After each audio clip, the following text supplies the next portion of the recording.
Ikawa, uburyo bwiza bwo kuyisarura no kuyumisha.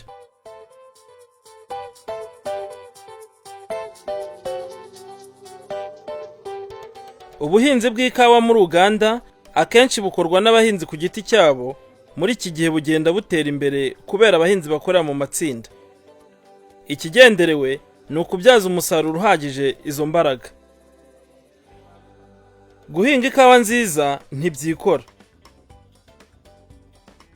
Ni uruhurirane rw'uburyo bwinshi bw'imicungire y'imirima y'ikawa. Byose bigomba kwitabwaho niba dushaka kugera ku musaruro nyawo. Muri iyi gahunda turibanda ku bintu bibiri bizahindura umusaruro wanyu niba mushishikajwe n'ubuhinzi bw'ikawa.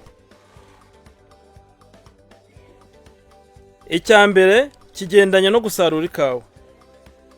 Icya kabiri kigendanye no kumenya uburyo bwo gukomeza kuzamura ubwiza bw'ikawa n'inyungu hakoreshejwe kumisha no guhunika neza. Inama zo gusarura ni zimwe ku bwoko bw'ikawa ya Arabica na Robusta. Ugomba gusarura intete zihishije zifite ibara ry'umutuku. Ntimusarure izidahishije neza. Gusarura bigomba gukorwa byibuze rimwe mu cyumweru. Sarura intete zitukura gusa kuko zigira ibiro byisumbuye. Wishikuza intete kugira ngo zitangirika. Sinshikuza intete kuko nubahiriza ibigenderwaho mu kugira ikawa nziza. Iyo ushikuje ushobora no gusarura ikawa iteze.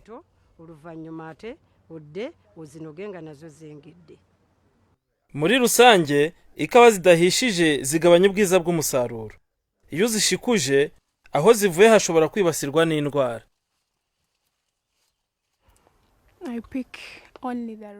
Nsarura intete zihishije gusa nkareka izikiri icyatsi. Bikorana ubushishozi kugira ngo ntonone igiti cyose intete zikirabya zitarera. Ibyo byizeza umusaruro mwiza.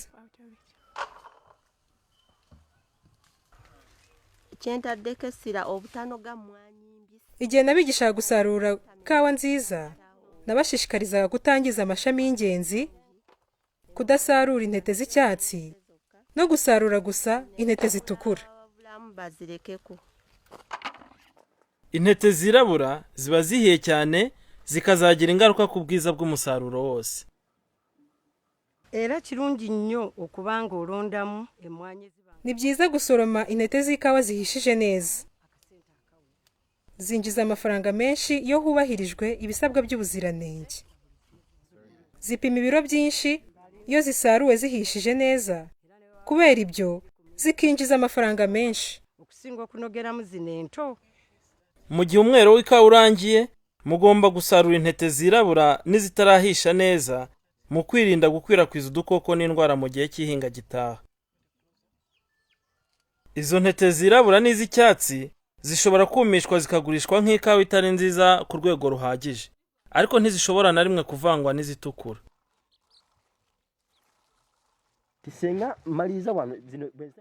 Izi nzishyira ku ruhande zigapimwa ukwazo, ariko izi zimaze kuma nzigurisha ku muguzi hakurikijwe ibiro zifite.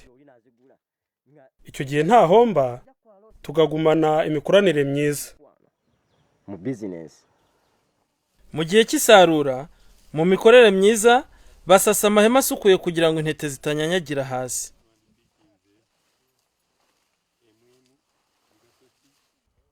Mu gusarura, ibikoresho bigomba kuba bisukuye kandi byumutse.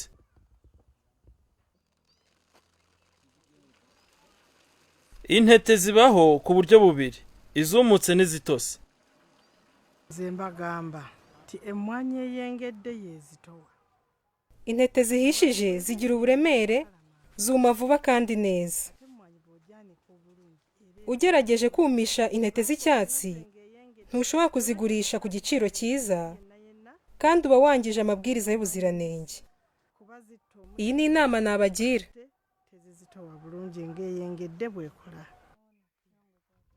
Mugomba kumishiriza intete zihishije ku mahema atinjirwamo n'amazi, ariko ntizihure n'ubutaka.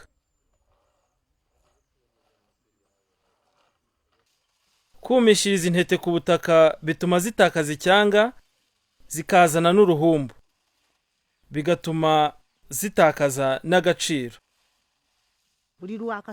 Izuba rikirasa, sohora ikawa uzumishe kugira ngo zitazana uruhumbu. Ubwo uzaba wubahirije amabwiriza y'ubuziranenge. Kwegamba bwemba nsanze omuntu nganoze emmwanyi. Iyo mbonye abantu bumishiriza ikawa yabo ku butaka, mbabwira ko atari uburyo bwiza bwo kumisha. Hagomba gukoreshwa ihema.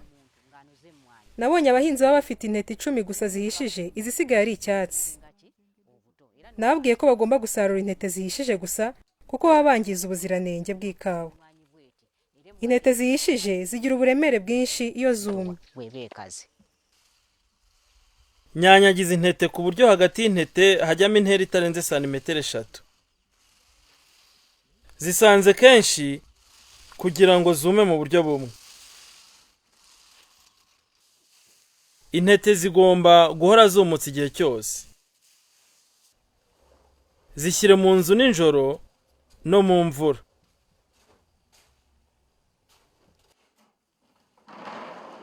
Zinyanyagize kuri sima isukuye cyangwa ku ihema. Zisohore mu gitondo cyangwa imvura ihise.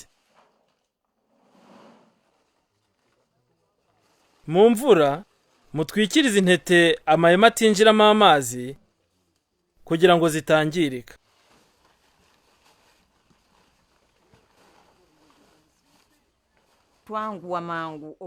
Tuzitwikiriza amahema kugira ngo tuzirinde kunyagirwa n'imvura. Nyuma yaho duhurira hamwe kugira ngo dushyire ikawa mu mifuka zibikwe. Igikorwa cyo kumisha gifata iminsi kuva kuri 5 kugera ku 8. Abaguzi bazita igihe cyose ku gipimo ikawa yumiyeho n'ubwiza bwayo.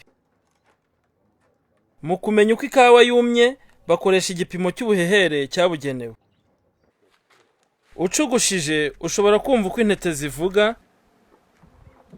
cyangwa kurumaho n'iryinyo,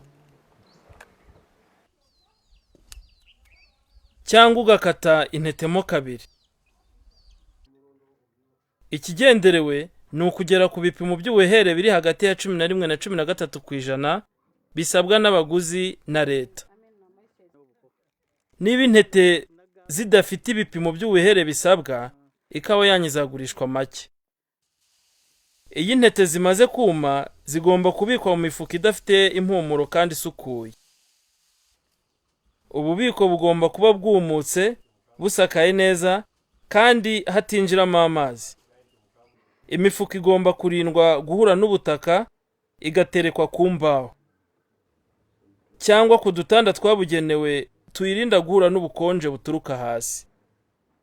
Ntigomba no kwegekwa ku nkuta. Kale kituyamba anyurukuka anajja. Kubera ko imifuka y'ikawa idateretse ku butaka, n'igihe cy'imvura ntitoha. Ubwo rero ikawa ntiyangirika. Zitayingirwa mu mazi na zino wansi obutajyamu mpewo. Mwibuke ko kugira ngo mubone umusaruro mwiza w'ikawa mugomba gusarura intete zihishije neza gusa. Kutavanga intete zitukura n'iz'icyatsi cyangwa izamaze kwirabura. Umisha intete zawe ku mahema kandi ukurikize n'ibisabwa n'umuguzi. Bika ikawa mu mifuka isukuye kandi yumutse. Uyirambika hasi cyangwa ngo uyegeke ku nkuta. Mwibuke ko abaguzi batanga ibiciro byiza ku ikawa nziza.